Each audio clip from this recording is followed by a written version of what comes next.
வேதம் என்பது ஒரு ரிலீஜியஸ் ரைட். ரிலீஜியஸ் ரைட் தானே? நான் இந்து தானே?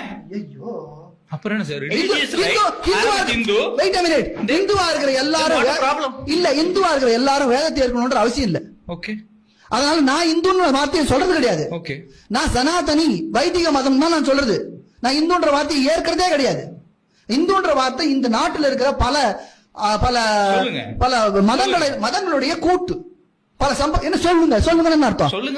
சொல்லுங்க. சின்ன பையன் தம்பி, நீனு பாதி வயசு கூட இல்ல, உங்க அப்பா வயசு. எனக்கு மரியாதை கொடுத்து பேசு. இந்த நெக்கல் நையாண்டி இங்க வச்சுக்காத, வேற யார்கிட்ட வச்சுக்கோ, வேற யார்கிட்ட வச்சுக்கோ. எல்லா உலகத்தையும் சுத்திட்டு வந்து உட்காந்துருக்கேன் முன்னாடி, தெரியுமா? நான் சாதாரணமான ஆள் இல்ல, சும்மா குடும்பம் வச்சிருக்கிற பிராமணன் வந்து ஏளனம் பண்ணாத. இந்த ஏளனம் ஏளனம், இந்த ஏளனத்தை நிறுத்து, இந்த ஏளனத்தை நிறுத்துங்க முதல்ல.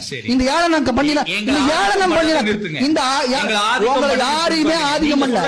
உங்களை நாங்க சொல்லவே இல்லையே, நான் சொல்லவே இல்லையே இதுவரைக்கும். நாளைக்கு நான் வேதம் படிச்சு நாளைக்கு நான் போய் வேத முறைப்படி கோவில போய் நிப்பேன். என்ன தடுக்கிறதுக்கான அதிகாரம் யாருக்கும் இல்ல. வேதத்துக்கு உண்டு, சட்டம் இருக்கு, நாட்டு சட்டம் இருக்கிறது. அதே நாட்டு சட்டம் இருக்கிறது. நான் ஹிந்து சொல்ல போறேன். நாட்டினுடைய அதே நாட்டின் சட்டப்படி தான் நான் ஹிந்து சொல்ல போறேன். அப்புறம் என்ன உங்களுக்கு பிரச்சனை? அப்புறம் என்ன நீங்க வந்து இங்க இருக்க யாருமே ஹிந்து கிடையாது அப்படின்னா, இதே நாட்டின் சட்டப்படி தான் நான் ஹிந்து சொல்ல போறேன். எங்க இந்த நாட்டின் சட்டப்படி என்ன ஹிந்து இல்லன்னு சொல்லுங்க பாப்போம். இல்லன்னு சொல்லுங்க. என்ன சொல்லுங்க, நீங்க டிஃபைன் பண்ணிருக்கு. நீங்களே சொல்லுங்க. இந்து எங்க டிஃபைன் பண்ணிருக்கு சார்? நீங்களே சொல்லுங்க. இந்து எங்க டிஃபைன் பண்ணிருக்கு? நான் ஏற்கலப்பா அந்த வார்த்தையை. நீங்க ஏற்காது, சட்டம் ஏத்துருக்கு சார். என்ன ஏற்கல சொல்லுங்க சார்? சட்டம் ஏற்கல. எங்க இருக்கு சட்டம்? ஏற்கனவே டெஃபினேஷன் இருக்கணும் தம்பி. சட்டம் தெரியல, நான் கேட்டுக்கணும் தம்பி. 200 வழக்கு போட்டிருக்கேன் நான்.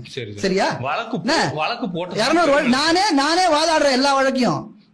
சும்மா வழக்கு போடுற மாதிரி ரோட்ல போய் இன்னொரு வக்கீல் வச்சு வழக்கு வாடுறது. நானே நீதிமன்றத்தில் நின்று வாழாடுறேன் 10 வருஷமாக, 10 வருடங்களாக. நான் தான் பேசுறேன். அதான் சொல்றேன். ஒரு வழக்கு ஒரு சட்டம் இருந்தா இந்துன்னா டெஃபினேஷன் இருக்கணும். சரி, ஓகே சார். டெஃபினேஷனே இல்லாத இந்த நாட்டுல இந்துன்ற டெஃபினேஷனே கிடையாது. அதை புரிஞ்சுக்கணும்.